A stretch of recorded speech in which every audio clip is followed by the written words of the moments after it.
पुन्हा एकदा देवीसिंगला अडकवत जामकर ठरला शेरात सव्वा शेर. नमस्कार मित्रांनो, या मालिकेच्या आजच्या भागामध्ये नक्की काय घडलं चला तर बघूया. तर घडतं असं, देवीसिंग खूप खुश असतो, पण जेव्हा डिंपी म्हणते संग्राम आठवतोय ना, तुम्ही समाधीचं नाटक केलं पण तो तुम्हाला कधी समाधी घ्यायला लावील सांगता येत नाही. देवीसिंग हसायला लागतो. ती म्हणते हसू नका डॉक्टर, अहो त्याने स्वतःच्या बापाला मारलंय. मात्र देवीसिंगला चांगलेच इंडिकेटर लागतात. डिंपल निघून जाते. देवीसिंग म्हणतो संग्राम ह्याचा काहीतरी करावं लागणार.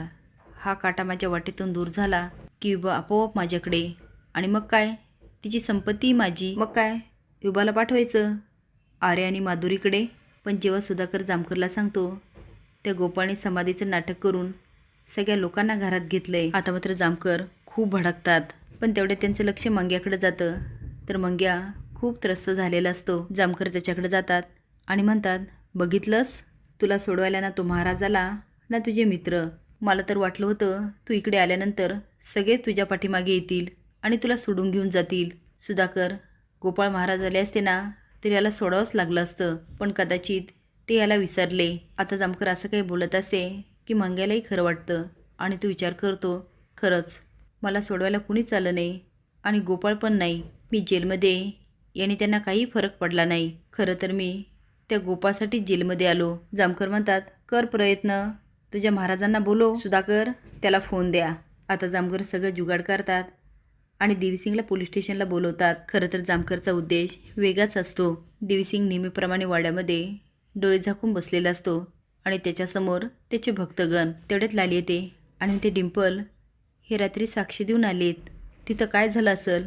डिंपल म्हणते काय माहिती. लाली म्हणते काहीतरी गडबड नक्कीच आहे. तेवढ्यात माने येतो आणि देवीसिंगच्या कानात बोलायला लागतो, तुम्हाला आश्रमाला जी जागा दिली ना तिथं काही माणसं आलेत, बांधकाम करून दे ना म्हणतात, परवानगी घ्यावी लागेल. आता देवीसिंगला काहीच कळत नाही, तो फक्त हूं करतो. डिंपल म्हणते वहिनी हा मान्या गोपाळ दादाच्या कानात काय बोलला असेल. लाली म्हणते माहीत नाही ग, पण मी म्हणाले ना ते पोलीस स्टेशनला गेले होते, नक्कीच काहीतरी गडबड असणार. मान्या कानात बोलल्यावर देवीसिंग टेन्शन यायचं नाटक करतो आणि म्हणतो ज्याची भीती होती नेमकी तेच घडलं. सरपंच विचारतो महाराज कसली भीती होती तुम्हाला. देवीसिंग म्हणतो आपल्या गावावर मोठं संकट येणार आहे. सरपंच विचारतात मोठं संकट, कसलं संकट. तो म्हणतो त्यामध्ये आपलं गावही उद्ध्वस्त होऊ शकतं. कुणाचे वडील जाणार, कुणाची आई, कुणाची बहीण जाणार तर कुणाचा मुलगा. मात्र सगळेच घाबरतात. माण्या म्हणतो महाराज आता काय करायचं. लाली म्हणते काही पण असं कुठं संकट येत असते. रंजी म्हणते बाई महाराज यासाठी काय करावं लागणार. आता सगळेजण म्हणायला लागतात महाराज उपाय सांगा उपाय. काय वाटतं ह्या देवीसिंगला जामकरच वठणीवर आणणार का, हे कमेंट बॉक्समध्ये नक्की सांगा. नवीन अपडेट जाण्यासाठी लाईक आणि सबस्क्राईब करा. धन्यवाद.